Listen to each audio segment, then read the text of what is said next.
د کوزدیر باډوان په مقام د سوات پسین ملکني جنسي او کوزدیر ملاوالو د پاره جوړېدو والا پل ته د سیمې ولس ډېر په مینه او خوشاله و. د دې پل دیر اړخ ته حصه څو میاشتې وړاندې تیاره شوه، خو ملکني جنسي اړخ ته د پل کار لا تر اوسه مکمل نه دی. دیر اړخ ته پل سره د لینک روډ تیارېدو وروسته ټیکدار خپل سامان یوړو او هر څه بغیر د څه احتیاطي تدبیر کولو دغه شان پرېښود. دا روډ چې د کله نه جوړ شو او ټیکدار ته د دې ځای نه لاړو، نو نه په دې پل کې سبریکر جوړ کو، نه پکې سیستم جوړ کو او نه چېرته څه داسې دغه بندش جوړ کو چې یاره د خلکو ته پې پته ولګي چې یاره دا روډ مخکې خراب دی. دغه شان پرېښود دی تیار سړک او پل د روانې میاشتې یعنې د اګست په 5مه نیټه د چکدرې سیاسدي خدای بخلی امجد حسین د ده کور ودانه د ملکني یونیورسټۍ د انګریزۍ ژبې د فاینل یار طالب علمه 2 خورۍ او 1 خورزه خور او اوښې سره د روجماتې وروستو ماشومه دم له وړو دپاره باډوان ته روان شو چې په دې مقام ته لار غلطه شوه او د باډوان په ځای د نیمګړي پل په لار سم شو چې اخري سر ته ورسېدل. نو د نورې لارې او څه احتیاطي تدبیر د نشتوالي له وجې ګاډی لاندې سیند ته پرېوتو چې له امله یې په ګاډي کې ناست امجد حسین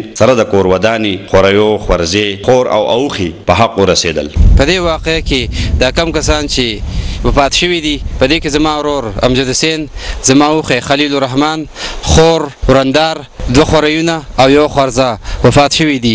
د دوی د وفات نه پس زموږ خدا توقع وه چې د حکومت ته طرف نه به څه خلک راشي او د دې واقعې په باره کې به زموږ نه تپوس وکړي او په دې کې چې کم خلک ملوث دي، کم خلکو نه چې دا غفلت شوی دی، د هغوی خلاف په څه قانوني کاروایي وکړي.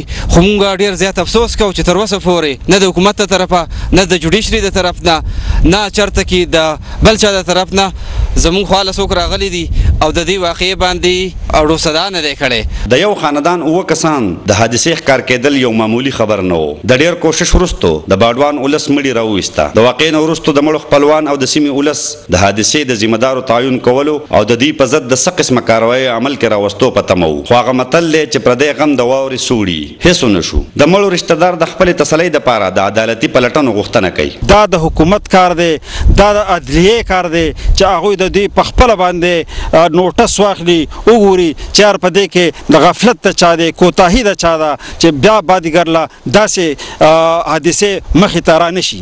د دې پیښې وروستو نه ده معلومه چې چا د پل په منځ کې د بلاکونو دیوال او سر ته د کاڼو رکاوټونه جوړ کړي. خو که دا ګامونه مخکې پورته کړی شوي وی نو 9 قیمتي انساني ځانونو ضایع کېدو دغه پیښه به مخې ته نه راتلې.